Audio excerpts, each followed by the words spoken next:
Donc, Elisabeth Le Foll, responsable qualité sur l'association Alami. Et Manuelle Bastard-Poirier, éducatrice spécialisée sur le service de l'internat à l'IME. Donc, du coup, l'association, une présentation rapide de la structure. Donc, Alami est une association gestionnaire de 11 établissements. On a des MAS, des femmes, des foyers de vie, des IME et des CESAN. Sur 2 sites géographiques principalement, sur Chemillé et sur Vernantes. Et puis, on a aussi une partie d'établissement sur la Genelière, à côté de Chemillé.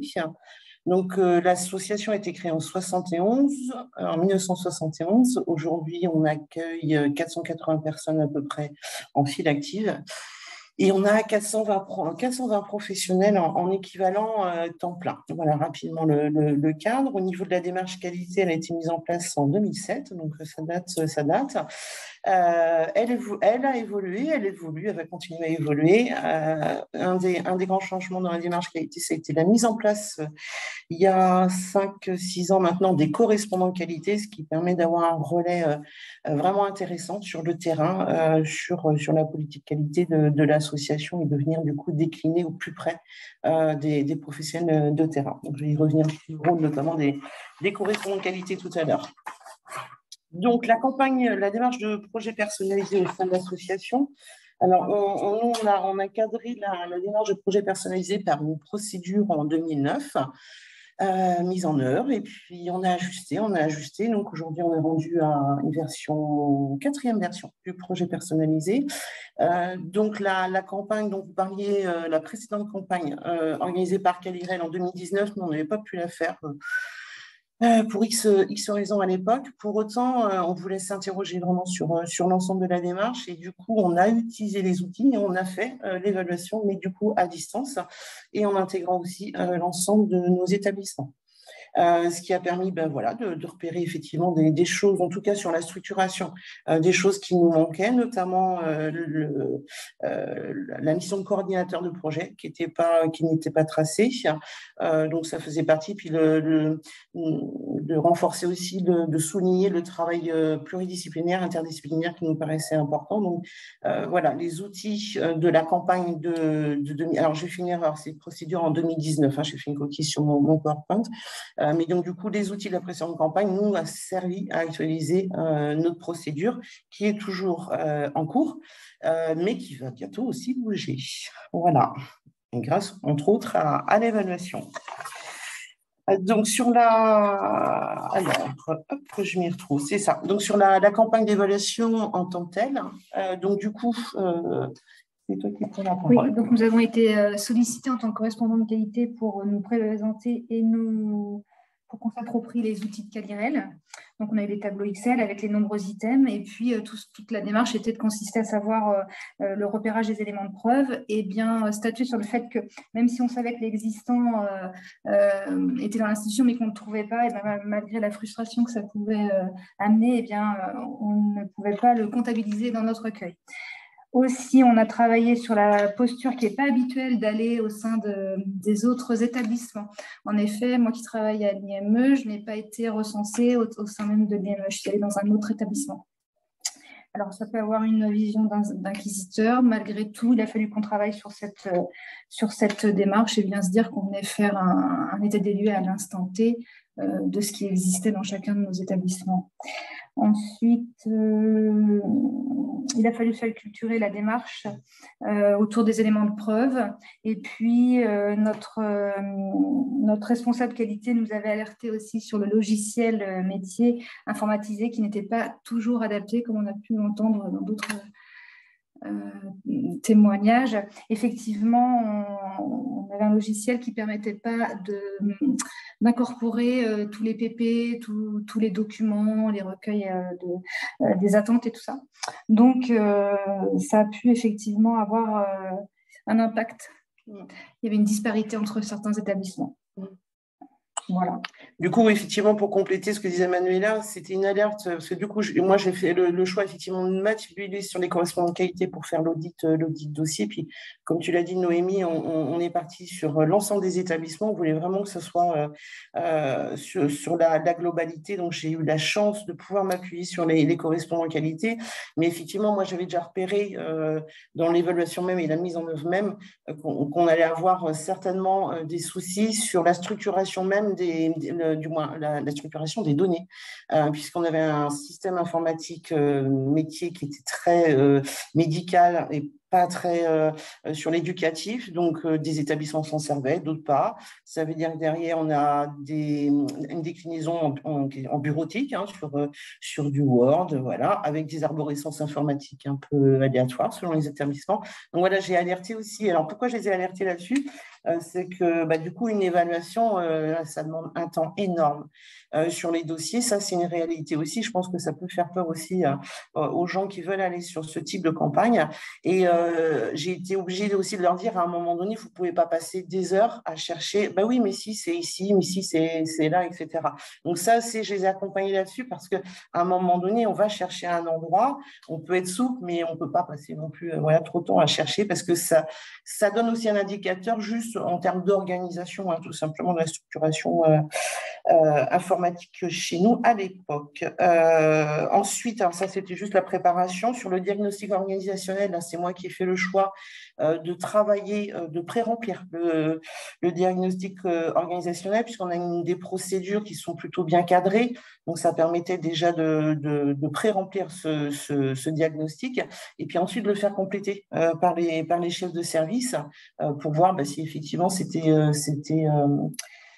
cela correspondait. Et puis ensuite, du coup, là, l'évaluation des dossiers, ça a bien été les correspondants qualité. Ce que soulignait Manuela, c'est une nouveauté, parce que ce n'était pas le cas avant. Les correspondants qualité étaient sur leur établissement.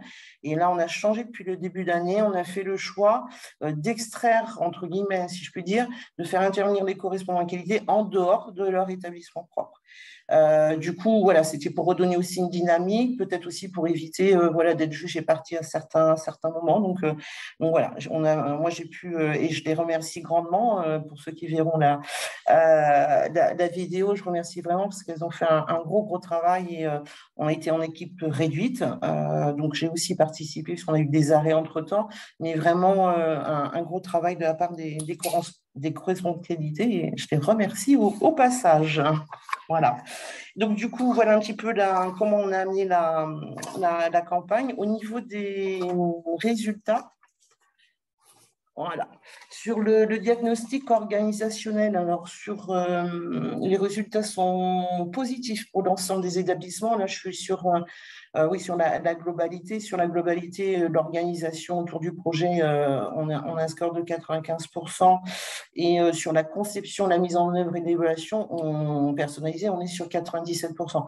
Alors, c'est vrai que ce sont des chiffres hauts, mais c'est tout simplement, on a structuré et à partir aussi des outils Calirel. Donc, oui, effectivement, c'est structuré.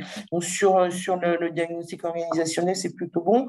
Après, on a encore, et c'est ça qui est intéressant à chaque fois de le refaire, il y a encore des axes d'amélioration.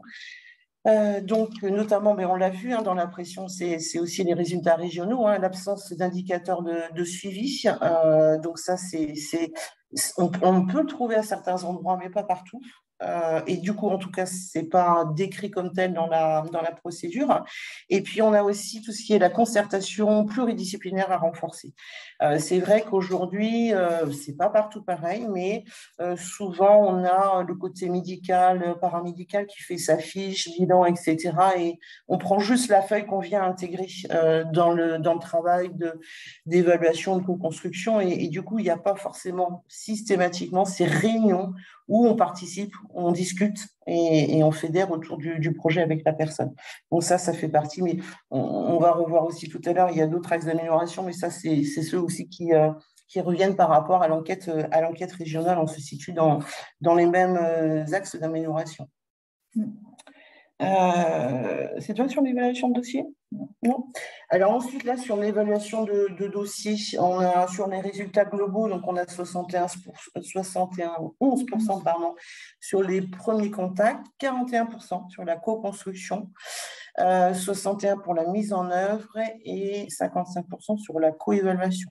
Alors, sur les premiers contacts aussi, alors le score est important parce que du coup, l'information, elle est déjà clairement dans les livrets d'accueil, les règlements de fonctionnement, dans les contrats de séjour, et c'est des choses qui sont travaillées à l'arrivée de la personne. Donc, c'est vrai que ce premier contact, en tout cas, cette première partie, elle est plutôt bien maîtrisée chez nous. Donc, on voit par contre qu'on a, sur certains établissements, c'est assez inégal, vous allez le voir tout à l'heure, sur la co-construction et la co-évaluation. Voilà, c'est des choses sur lesquelles on va avoir à travailler également. De façon un tout petit peu plus détaillée, alors c'est vrai que là, ce qu'on disait, on ne va pas faire trop de chiffres non plus parce que voilà, on va aller juste sur les deux, on dirait les écarts on a pu repérer chez nous en termes d'établissement. Effectivement, on a pu repérer sur les 11 établissements de l'association des disparités importantes. Et donc là, on a juste retracé celui avec le score le moins bien placé et on a retracé celui avec le score le mieux placé. Voilà les chiffres. Après, on retrouve que si on fait un parallèle avec les résultats globaux, on voit bien que la co-construction et la co-évaluation, c'est quand même des choses à retravailler chez nous. Sur l'établissement le moins bien coté, sur la mise en œuvre aussi, mais je vais y revenir pour l'explication. Et après, sur l'établissement le mieux placé, lui, effectivement, bien. On peut le dire, il est quand même bien placé sur quasiment tous les items. Après, on a une explication. Alors, du coup, comme moi, j'ai remplacé à un moment donné aussi des correspondants qualité qui étaient malades. Moi, j'ai pu aller directement s'y voir, et notamment sur l'établissement où le score est moindre. Là, on était vraiment sur un vrai problème informatique et organisationnel. C'est-à-dire que c'est des unités qui ont été totalement refondues. Et donc, on a des résidents, là, on a 36 résidents à peu près, qui ont été redispatchés sur de nouvelles, dont ils ont créé, modifié des unités. Et tout simplement, les dossiers n'ont pas forcément suivi. Ou alors, ils sont aléatoires. C'était sur l'unité 1 ou l'unité 2. Donc, on voit bien que ça ne veut pas dire que ça n'existe pas. Mais on ne voulait pas passer 3 jours à chercher les informations très concrètement. Donc ça, voilà, ça fait partie, et c'est à contrario, c'est très amusant parce que l'établissement qui est le mieux coté, effectivement, voilà, on est sur un établissement où l'équipe de direction est très calée en informatique. On sent que c'est des choses et donc du coup, ça se ressent aussi. L'arborescence informatique a permis lors de l'évaluation de retrouver aussi bien la datation de réunion de PP on a pu retrouver tous les éléments de preuve qui étaient dans les outils Calirel. Donc, voilà ce qui explique les scores. Donc après, on va avoir des petits axes d'amélioration, mais c'est vrai que du coup, les résultats, il y a une grosse partie informatique et puis après, voilà, est-ce que la partie informatique, elle répond à tout? Pas forcément. En tout cas, voilà, ça fait partie des choses qu'il va falloir qu'on creuse très clairement. Donc là, on revient sur l'analyse. Donc, on était sur les projets personnalisés de 2021. Et nous, on a fait la campagne fin 2022, début 2023. On va y arriver. Et donc, du coup, et entre-temps, on était en train d'intégrer un nouveau logiciel métier. Donc, voilà, ça a fait partie. Il y a certains établissements qui avaient scanné les documents dans le nouveau logiciel, mais pas tout. Par exemple, on n'avait pas le recueil des attentes.